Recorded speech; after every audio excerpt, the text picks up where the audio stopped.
but chocolate bars and some with caramel. Ha ha ha ha. As Mac continued his roll call of the various kinds of candy the truck carried, the two thieves sat silently in the front seat, staring at each other. It was plain that they were amazed. After a while, Lefty spoke. "What do we do now?" he asked Louis. "I don't know," Louis replied, "but I'll think of something. Meanwhile, let's get this truck to the hideout. And some of it with peanut butter, but none of it with furs." With Mac's laughter ringing in their ears, the unhappy thieves looked glumly ahead as the trucks rumbled through the night.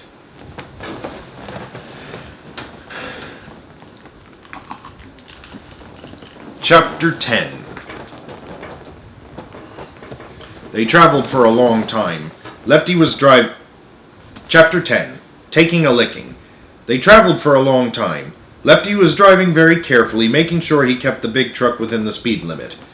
From his perch up in the bunk, Mac was keeping a watchful eye on their route. Henry tried to keep watch too, but as the hours flew by he found himself nodding. He was soon asleep, his head cradled on Mac's chest. As the first streaks of dawn appeared in the eastern sky, the big man was still holding his arms about the boy, cushioning his body from the shocks and jolts of the road. As the truck shifted gears and slowed, Henry's eyes opened. "Shh," Mac whispered, finger to his lips. "Where are we?" Henry whispered in turn. Mac put his mouth almost against Henry's ear before he answered. "Far out in the countryside, a long way from nowhere." "Now when we get where we're going," he continued, "I want you to keep a sharp eye on me. Don't do anything sudden and don't run. Let's just be very careful, here?" Henry nodded. He would follow Mac's lead and do as he was told. The big man was a person you could trust, especially in a tight spot. They were traveling along a 2-lane road now, with just a few houses set wide apart. Lefty was driving the big truck very slowly, looking right and left at every crossroad. "Any time now we're going to turn off," Max said. Henry agreed. They must be very close to the thieves' hideout, he thought. Lefty slowed the truck almost to a crawl and turned down a small dirt road. The truck bounced along the narrow track, turning right and left through the trees, and in a few minutes came to a stop in a grove of pines near a small wooden cabin. When Lefty had turned off the motor, Louis called up to them. "Gentlemen, we have arrived. Last stop. Everybody off." Lefty and Louis climbed the cab doors and stepped down out of the truck. "Easy now, you two," Louis said as Mac and Henry joined them. "No sudden moves, no funny business, no tricks, right?" "No tricks," Mac said quietly. Louis had his gun in his hand again, Henry could see. With the gun pointed squarely at Mac, the thieves led him into the cabin. It had one room, dirty and desolate looking. A wooden table and chair stood in one corner, and Louis prodded Mac and Henry in that direction. There were no windows in the cabin and no light, either, until Louis lit a small lantern that hung from the rafters. Lefty put a chair over near the door and sat there, gun in hand, watching carefully. "Well now," Mac said, "what comes next?" "What comes next is up to you," Louis said. "Play it smart and we leave you here when the job's over. Give us trouble and... just don't give us any trouble." With that, Louis drew a chair over near Lefty, and the two of them fell into a quiet conversation. Lefty was angry, that much was clear. "What do we do with a load of candy?" they heard him say. Louis spent most of his energy trying to keep Lefty calm. "Looks like our friends over there brought a pack of trouble," Mac said to Henry.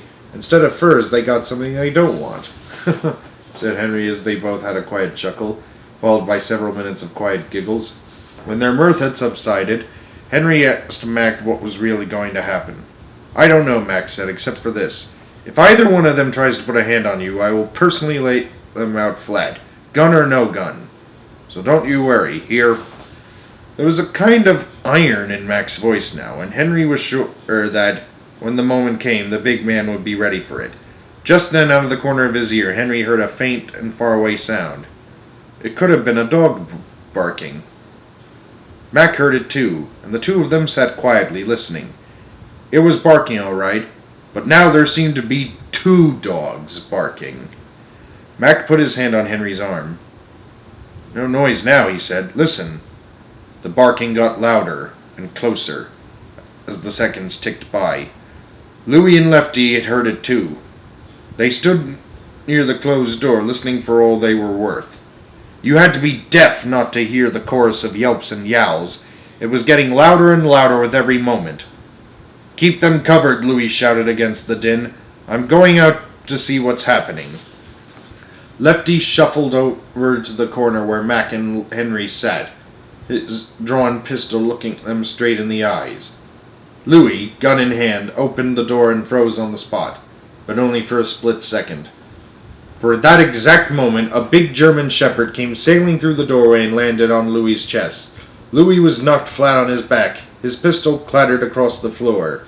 Beyond the German shepherd came a whole army of yelping, barking dogs, all heading straight for Henry. Airedales, Dobermans, a brown and white collie, several spaniels and setters, and a small French poodle.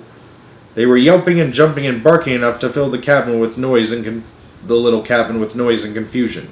Lefty was stunned, speechless, absolutely confused by the dog riot that was taking place before him. But Mac knew what he was about. In a flash, he pounced on Lefty and took the pistol right out of his hand. And he leapt to where Louis's gun had fallen and scooped that one up too. A gun in each hand, Mac whirled his face to face the pair of confused crooks. Louis was still on the floor. Lefty was surrounded by a pack of yipping, yapping dogs. Even if he wanted to run, he couldn't. Henry, of course, was the star attraction for the animal army. They were licking him as if he were some sort of new dog yummy. His arms and legs were covered with happy licking dogs, and all of it made him laugh so hard he could scarcely protest. While this was going on, still more dogs were racing into the tiny cabin. And behind them came people, most of them with leashes in their hands, and all with the same puzzling story. They had been walking with their dogs when, one after the other, the animals had put their noses in the air, sniffed wildly, and began racing madly along the dirt road as if following an irresistible scent. Now what could have made those animals behave so strangely? And what about those pistols? What was going on in this cabin anyway? Why did the place smell like a chocolate shop? It took about an hour and the arrival of the police to sort it out. Mac had a lot of explaining to do, but when it was all over, Louis and Lefty were handcuffed.